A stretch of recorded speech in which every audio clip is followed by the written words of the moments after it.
श्रीमद कुंज विहारे नमः। श्री स्वामी हरिदास विजय तीर्थराम। श्री वृंदावन की एक भक्तिमती, जिनका जीवन सर्वस्व उनका लाडला गोपाल, उसी का गुणगान श्री धाम की एक सिद्ध स्थली में भजन और कीर्तन, यही उनका दैनंदिनी कार्य। छकी रहती हैं अपने लाडले के प्रेम स्नेह से भरी हुई। दिन भर दोनों के बीच मान मनोबल और मनोहार की लीला चलती है। लाला और वह भी लाडला हो, और लाडला हो तो नाज नखरी न करे, बिया भला कैसे संभव। इन दोनों का ही तो एक दूसरे के बिना कोई नहीं।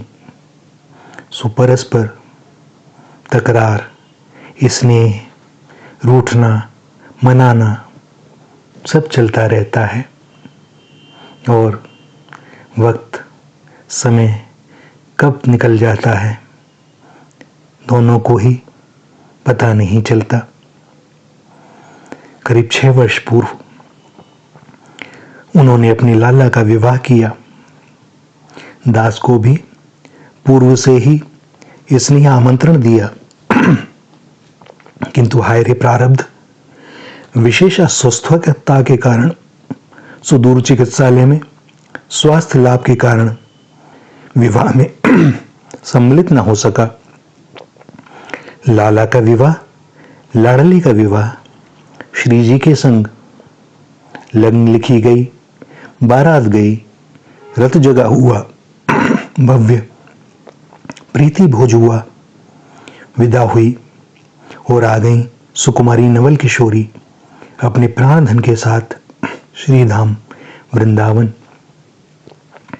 मैया के पास जो भी था, जो भी जमा पूंजी का संग्रह था, वो सब उन्होंने अपने लाडले के विवाह पर न्योछावर कर दिया। बड़ी धूम से विवाह हुआ था।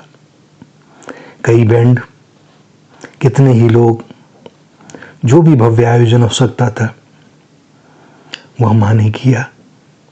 अपने पुत्र के लिए, अपनी नई बहू के लिए।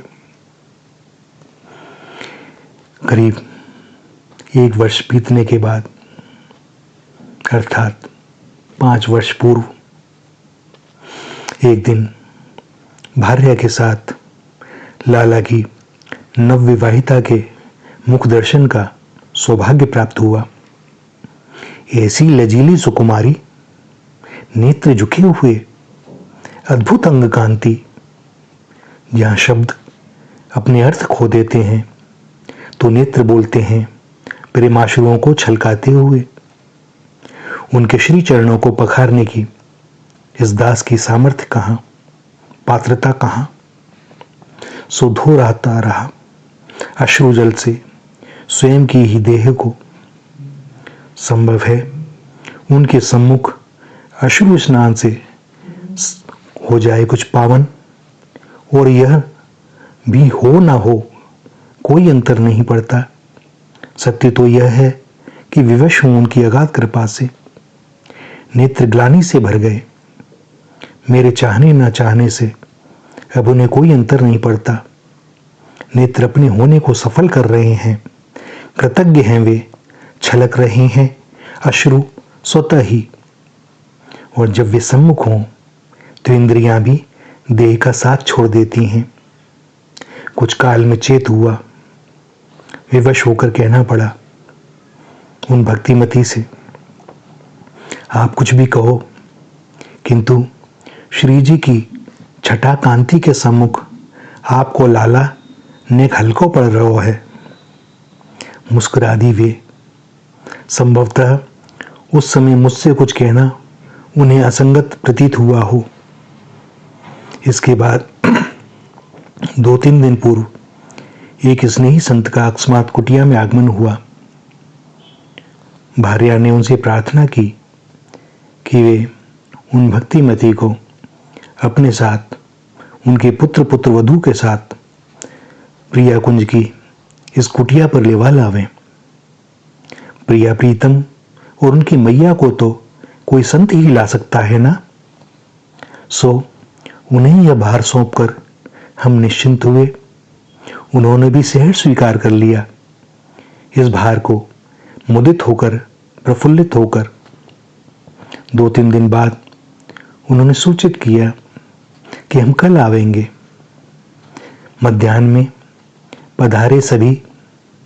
पधारी प्रिया कुंज में प्रियाजू प्रीतम के साथ। अपनो लालाहू उछल पड़ो श्री जी को देख के। वाही ने उनकी खूब आवभगत करी। बैठो उन्हीं के पास। बड़ी कृपा करी। दर्शन दिए। सभी प्रसन्न। प्रेमी से प्रेमी मिलता है ना तो नेत्र ही बोलते हैं। मैया ने इस दास को उलाहना दिया।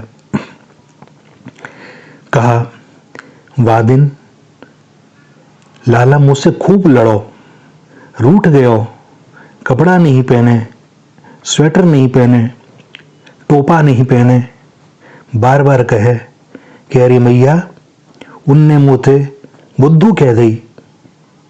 अब क्या बताऊं भैया, बड़ी कठिनाई से याकू मनायो। निशब्द रह गया। क्या कहता। फिर भी कही कि अरे नाय, जो श्रीजू को ला ब्याह के लावे वो बुद्धू है कैसे सके। जो श्री जी को प्रिय हो वह तो विलक्षण ही होवेगो। और इतना सुनकर वो प्रसन्न हो उठे। लाला ना रूठे तो लाला कैसो, लाड़लो कैसो। अपने प्राण प्रीतम की लीला पर मुग्ध हैं श्री किशोरी जी। हे स्वामिनी, मेरे तो सारे लौकिक संबंध भी तुम्हीं से हैं और तुम्हें छोड़कर कौन सा संबंध किसी से हो सकता है। पात्र मैं नहीं हूं, ये जो तुम हो, जो निभा रहे हो।